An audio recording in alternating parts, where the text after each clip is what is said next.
Hello दोस्तों, मैं आशीष शर्मा आप सभी का स्वागत करता हूं आपके अपने यूट्यूब चैनल स्टडी वे में। हमने अभी तक देखा कि सिंधु घाटी सभ्यता की उत्पत्ति कैसे हुई थी या उनका टाइम पीरियड क्या था और वह कहां से कहां तक फैला हुआ था, उसकी शेप कैसे थी और किस किस ने उसको खोजा और उसके कुछ इंपॉर्टेंट प्लेसेस जिनसे क्वेश्चन बनते हैं वो हमने देखे। आज हम उसके आगे की बात करेंगे, सिंधु घाटी सभ्यता की। तो उसके आगे की हम बात करेंगे तो उसकी विशेषताओं की बात करेंगे कि एक्चुअल में उसकी फीचर्स थे क्या थे। विशेषताएं विशेषताओं के अंदर उनका रहन सहन कैसा था, उसका सामाजिक जीवन कैसा था, उसका राजनीतिक जीवन कैसा था, आर्थिक जीवन कैसा था, ये सारी चीज़ें हम देखते हैं। विशेषताएं यानी कि फीचर्स की हम बात करें कि फीचर्स क्या क्या थे, तो सबसे पहले हम इसमें देखते हैं नगर योजना। नगर योजना का मतलब कि उनके जो शहर थे वो किस तरीके के बने हुए थे, उन शहरों में क्या क्या कैसे कैसे मकान बने हुए थे, या उन शहरों की जो प्लानिंग थी वो कैसे कैसे थी। तो नगर योजना का मतलब आप समझिए कि टाउन प्लानिंग से उनका जो टाउन था वो किस तरीके से प्लान किया गया था उन्होंने, वो हम देखते हैं। तो सबसे पहली बात कि ये एक नगरीय सभ्यता थी। नगरीय सभ्यता थी, ये एक नगरीय सभ्यता थी और इसकी जो सड़कें थी वो लंबी व चौड़ी और एक दूसरे को समकोण पर काटती, मतलब 90 डिग्री पे बनी हुई थी, समकोण पर काटती थी। इसको आप समझ लीजिए कि ये एक सड़क है, ये दूसरी सड़क है, ये तीसरी सड़क है। इस तरीके से यहाँ पे मकान बने हुए हैं, मकान मकान, और ये सड़कें हैं। ये इस तरीके की सड़क बनी हुई थी कुछ। ये समकोण पे परपेंडिकुलर काट रही है, मतलब कि यहाँ पे एक चौराया हो गया, यहाँ पे एक चौराया हो गया, इस तरीके से ये काटते थे। और सड़क किनारे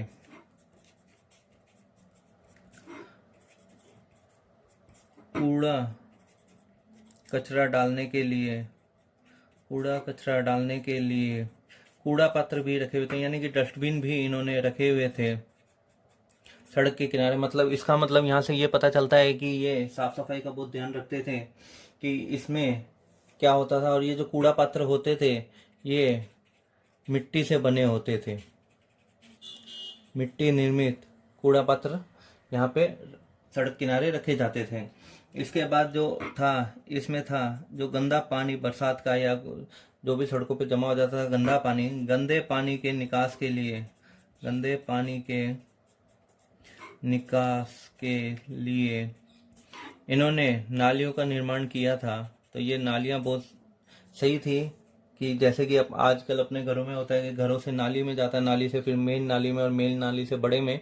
तो ये इसी टाइप से हम यहाँ पे देखते हैं कि पहले घरों से छोटी नालियों में, छोटी नाली से बड़ी नालियों में, बड़ी नाली से किसी बड़े नाले में बाहर दूर फेंकने के लिए, गंदे पानी के निकास के लिए यहाँ पे नालियों का जाल बिछा हुआ था। और ये नालियाँ पक्की होती थी, कच्ची नहीं होती थी, पक्की होती थी ये नालियाँ। और इनके निर्माण में, नालियों के निर्माण में हम देखते हैं कि ये ईंट, पत्थर, चूना और जिप्सम का प्रयोग करते थे, और ये जिप्सम का प्रयोग करते थे। तो ये इसकी नगर योजना की कुछ हम बात कर सकते हैं। एक इसको हम ये भी मान सकते हैं कि ग्रिड प्रणाली जो थी नगर योजना की, कौन सी प्रणाली थी, तो ये हमारी ग्रिड प्रणाली थी। ये हमारी एक नई बात हो गई। अब दूसरी बात जो इसमें आती है वो आती है भवन योजना, कि उनके भवन कैसे थे, उनके मकान कैसे थे। ये सारी बातें देखते हैं कि उनके मकान कैसे थे। हमने खुदाई में जो मकान प्राप्त हुए हैं वो किस तरीके के बने हुए थे और कैसे बने हुए थे। तो इनका जो मेन था वो था कि जो दरवाजे या खिड़कियां जो थी वो मुख्य मार्ग यानी कि मेन सड़क की ओर ना खुलकर, मुख्य मार्ग की ओर ना खुलकर सहायक जो सड़क थी, या छोटी सड़क कह सकते हैं, सहायक सड़कों की ओर खुलती थी। मतलब कि मेन मार्ग पे कुछ भी ऐसा नहीं होता था कि आजकल जैसा होता था कि सारे मेन सड़क पे आ जाते हैं, फटाक से कोई भी कुछ भी करने हो आपको, तो आप एकदम से सड़क पे आ जाते हैं। तो इस तरीके से इसमें ऐसा नहीं था कि दरवाजे और खिड़कियां जो भी थी वो मुख्य जो मेन सड़क थी उसकी ओर ना खुलकर सहायक सड़कों की ओर खुलती थी, मतलब पीछे की गली में खुलती थी, कोई छोटी गली थी उसमें खुलती थी, उससे वो फिर ये मेन सड़क पे की ओर आते थे। नींव का निर्माण होता था। एक दूसरी बात है कि नींव का निर्माण होता था मकान बनाने में। हमें जैसे आजकल अपन नींव डाल के मकान बनाते हैं, उसी तरीके से नींव का निर्माण भी यहाँ पे होता था। और मकानों के निर्माण के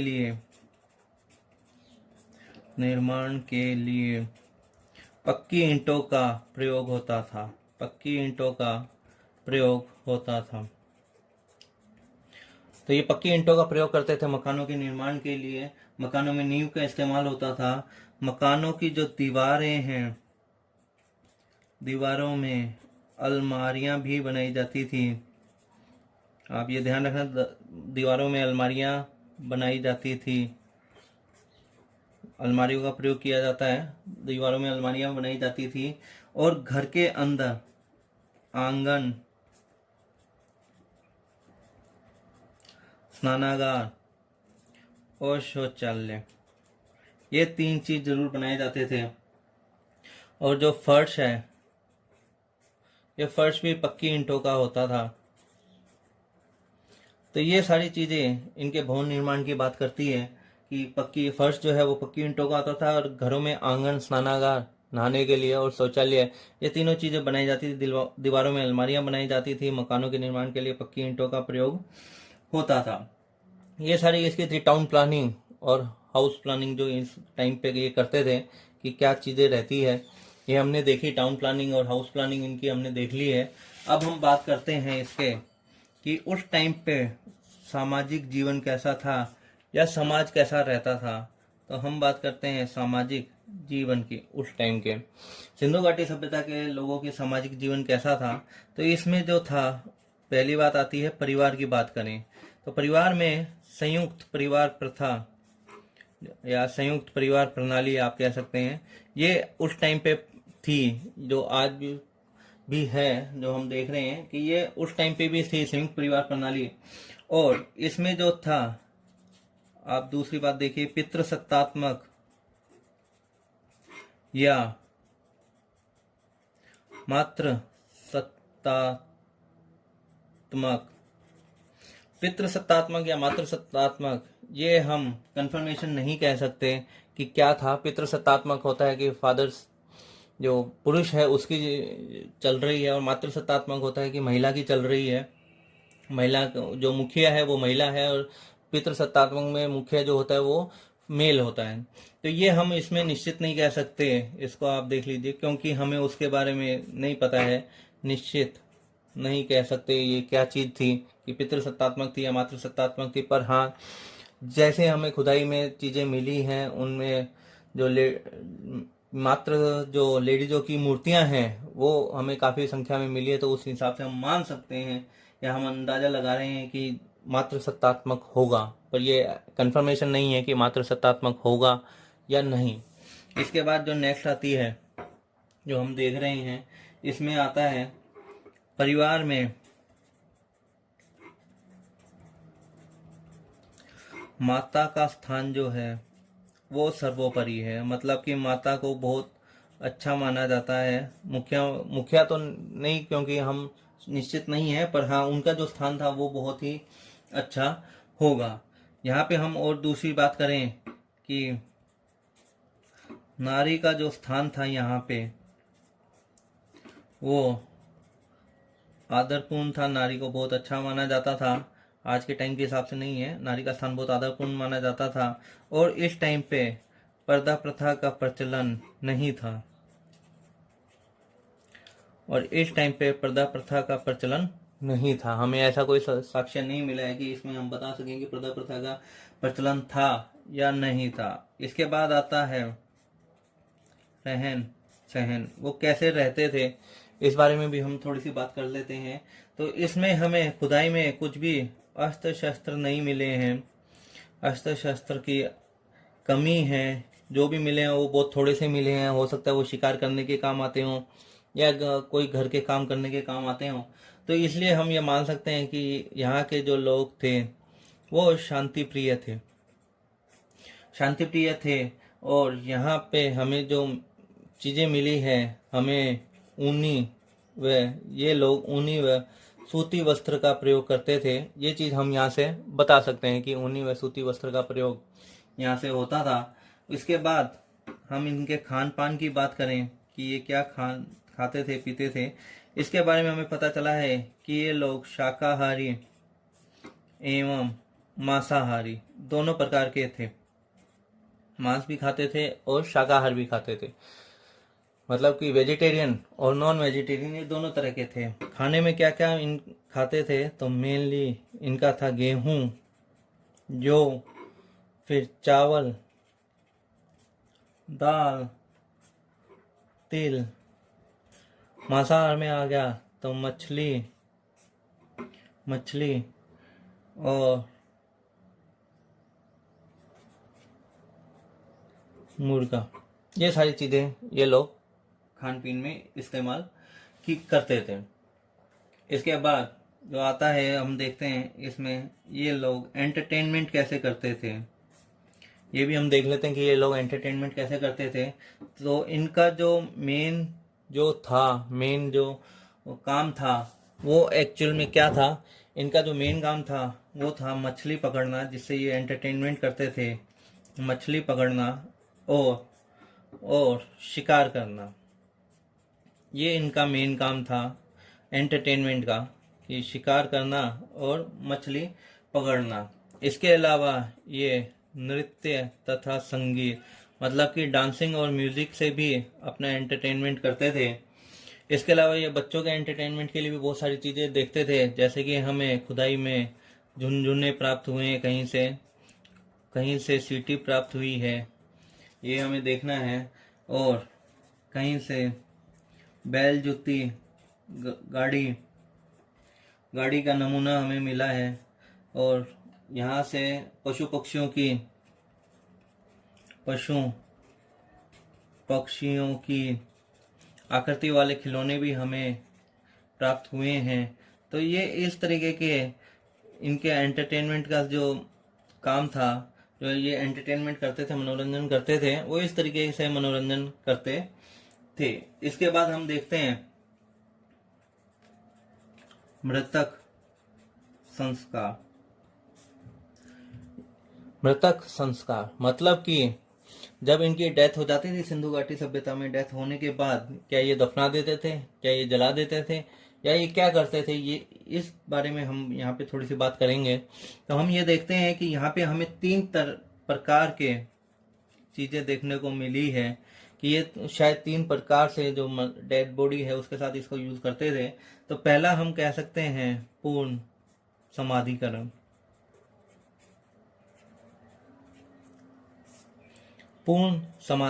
इसमें क्या होता था कि जैसे डेथ हुई उसके बाद पूरे शव को गाड़ देते थे। इसको पूरे शव को गाड़ देते थे, मतलब कि दफन कर देते थे कि ठीक है, ये लो हमने दफना दिया, तो ये पूर्ण समाधिकरण हो गया। इसके बाद ये फर्स्ट हो गया, सेकंड। इसके बाद होता है आंशिक समाधिकरण। आंशिक समाधिकरण में हम देखते हैं कि शव को पहले पशु पक्षियों को खाने के लिए छोड़ दिया जाता था। पशु पक्षियों के खाने के लिए छोड़ दिया जाता था, पहले खाने के लिए छोड़ दिया जाता था। और उसके बाद जो बचता था, उसके बाद जो बचा हुआ भाग था, बचे भाग को गाड़ देते थे या दफना देते थे। बचे भाग को गाड़ देते थे। शव को पशु पक्षियों को खाने के लिए छोड़ देते थे और बचे भाग को गाड़ देते थे। इस तरीके से ये अपना काम करते थे। और तीसरा जो इसमें आता है वो आता है अग्नि संस्कार, जिसको हम अग्नि संस्कार बोलते हैं। कि ये क्या करते थे, तो ये शव को इसमें जलाया जाता था। शव को इसमें जलाया जाता था। और कभी कभी जो बची हुई राख है, जो आपकी बची हुई राख को गाड़ देते थे। ठीक है, तो ये ध्यान रखना है कि शव को जलाया जाता था, अंग्नि संस्कार में शव को जलाया जाता था, और कभी कभी बची हुई राख को ये गाड़ भी देते थे। तो ये सारी चीजें इसमें हम देखते हैं मृतक संस्कार में कि 3 प्रकार के संस्कार थे। पूर्ण समाधिकरण, पूरे शव को गाड़ देते थे। आंशिक समाधिकरण, शव को पशु पक्षियों के खाने के लिए छोड़ देते थे और बचे हुए भाग को गाड़ देते थे। और अग्नि संस्कार, शव को जलाया जाता था, कभी कभी बची हुई राख को गाड़ दिया जाता था। इसके बाद जो हम आता है वो हम देखते हैं कि क्या रहता है। तो इसके बाद हमें शिक्षा व लिपि की बात करते हैं। शिक्षा व लिपि। शिक्षा व लिपि में तो ये हम जानते हैं कि लिखना व पढ़ना जानते थे। सिंधुवासी लिखना व पढ़ना जानते थे, और इतना अच्छा जानते थे कि हम आज तक इनको नहीं पढ़ पाए हैं। ये आप सभी जानते हैं कि हम इतना अच्छा जानते थे कि हम आज तक नहीं लिख पाए हैं। तो लिखना व पढ़ना जानते थे, और इनकी जो लिपि है उस लिपि को हम भाव चित्रात्मक लिपि बोलते हैं। भाव चित्रात्मक लिपि कहा जाता है इसको।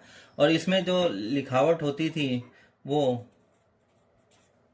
पहली लाइन जो होती थी वो बाईं से दाईं ओर लिखी जाती थी, और जो दूसरी पंक्ति होती थी, जो दूसरी लाइन होती थी, वो दाईं से बाईं ओर लिखी जाती थी। ये आपको ध्यान देने वाली बात है। अगर एक ही लाइन लिखनी है तो सीधी जैसे अपन लेफ्ट टू राइट लिखते हैं वैसे लिखी जाती थी। तो जो दूसरी जो है वो राइट टू लेफ्ट लिखी जाती थी। मतलब कि ये आप समझ लीजिए ये कोई पेपर है, इस पे आपने कुछ इन्होंने लेख लिखना है, तो पहली लाइन तो ऐसे लिखी गई। अगर ये एक लाइन है तो डन है। अगर इसके बाद अगर दूसरी लाइन लिखनी है तो ये जस्ट इसके बाद से यूं शुरू कर देते थे, उसके बाद तीसरी लाइन यूं, चौथी लाइन यूं। इस तरीके से ये एक मतलब कि स्नेक के साइज की, जो स्नेक जैसे चलता है, सांप जैसे चलता है, उस तरीके की सर्पिलाकार की, सांप के चलने के आकार की ये लिखावट लिखते थे। जो आप मुझको कमेंट करके बताएं कि इस तरह की लिखावट को हम क्या कहते हैं, ये आप मुझे कमेंट करके जरूर बताना। इसके बाद हम बात करते हैं इनके धार्मिक जीवन की। धार्मिक जीवन की इसके बाद हम बात करते हैं इनके धार्मिक जीवन की। तो यहाँ पे हम देखते हैं परम पुरुष की उपासना करते हैं। ये परम पुरुष में कौन, यहाँ पे हमें एक मूर्ति मिली है जो योग मुद्रा में बैठा हुआ एक व्यक्ति है। बैठा हुआ व्यक्ति, योग मुद्रा में बैठा हुआ व्यक्ति है। तो इसमें इंपॉर्टेंट क्या है? इसमें इंपॉर्टेंट ये है कि योग मुद्रा में बैठा हुआ व्यक्ति है जिसके 3 मुंह हैं, 3 साइड मुख हैं, और उसके सिर पर सींग है। तो हो सकता है ये कोई इंपॉर्टेंट बात हो या इंपॉर्टेंट आदमी हो उस टाइम का, या भगवान हो। तो योग मुद्रा में बैठा हुआ व्यक्ति है, 3 मुख हैं, सिर पर सींग है, और इसके बाईं ओर एक गैंडा है और तथा एक भैंसा है। ये आपको ध्यान रखना है कि कहाँ पे मिला है ये। तो ये सिंधु घाटी सभ्यता का है। और दाईं ओर जो है, दाईं ओर हाथी व एक व्याघ्र मतलब कि टाइगर। व्याघ्र मतलब कि टाइगर, आप इसको ऐसे समझिए कि दाईं ओर राइट साइड में जो है वो हाथी और टाइगर है, और सामने हिरण है। तो ये इस तरीके का हमें एक मूर्ति टाइप से मिला ही है। कि जिसके 3 मुंह हैं, सिर पे सींग है, बाईं ओर एक गैंड है तथा एक भैंस है, दाईं ओर हाथी और व्याघ्र है, सामने हिरन है। तो ये हम जो चीज है ये हम मानते हैं भगवान शिव से रिलेटेड है, या भगवान शिव का बात करता है, ये हम भगवान शिव का मानते हैं। इसके बाद जो आता है ये परम नारी की उपासना। यहाँ पे काफी सारी हमें नारी मूर्तियां मिली है, जैसे कि मैंने आपको पहले ही बताया, तो इसलिए हम मान सकते हैं कि ये मातृसत्तात्मक की हो गई, यहाँ की मुखिया जो होगी वो नारी होगी। बट ऐसा कोई कंफर्मेशन हम नहीं कह सकते कि वाकई में यहाँ पे नारी होगी। तो ये परम नारी की उपासना करते हैं। यहाँ पे हमें एक मूर्ति मिली है नारी की, जिसके जिसके गर्भ से एक वृक्ष निकल रहा है, एक पेड़ निकल रहा है, एक वृक्ष निकल रहा है। मूर्ति जिसके गर्भ से एक वृक्ष निकल रहा है, तो हो सकता है कि वो वनस्पतिक जगत की देवी माना जाता हो। तो इसलिए हम मान सकते हैं कि ये परम नारी की उपासना करते हैं।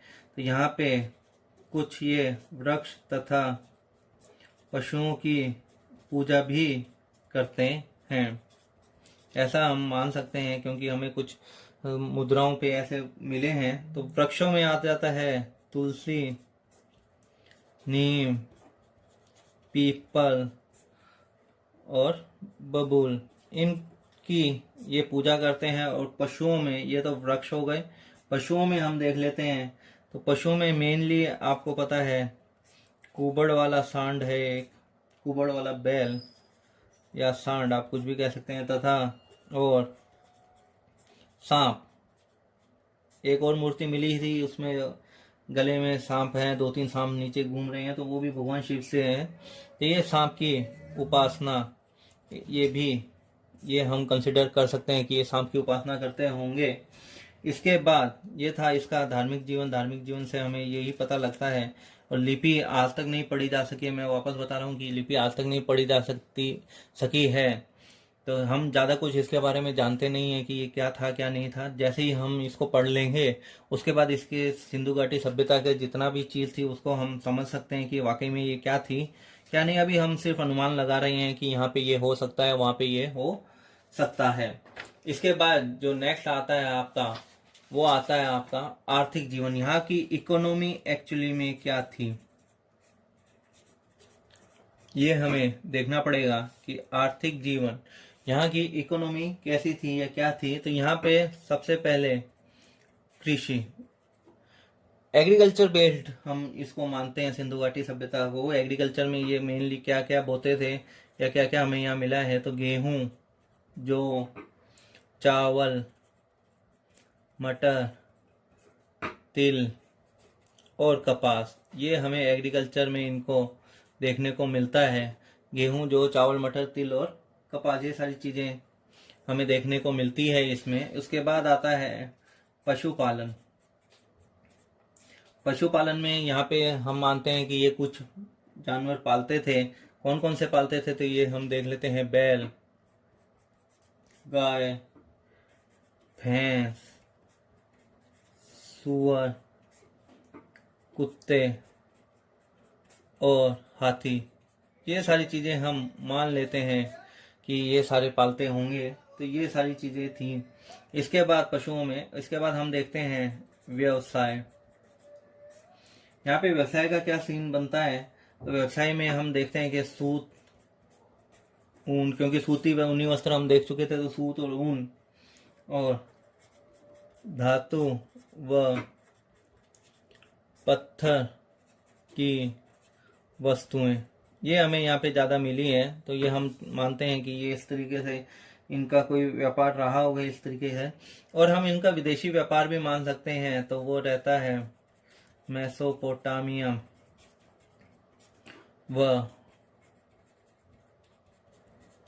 अफगानिस्तान के साथ इनका विदेशी व्यापार हम मान सकते हैं।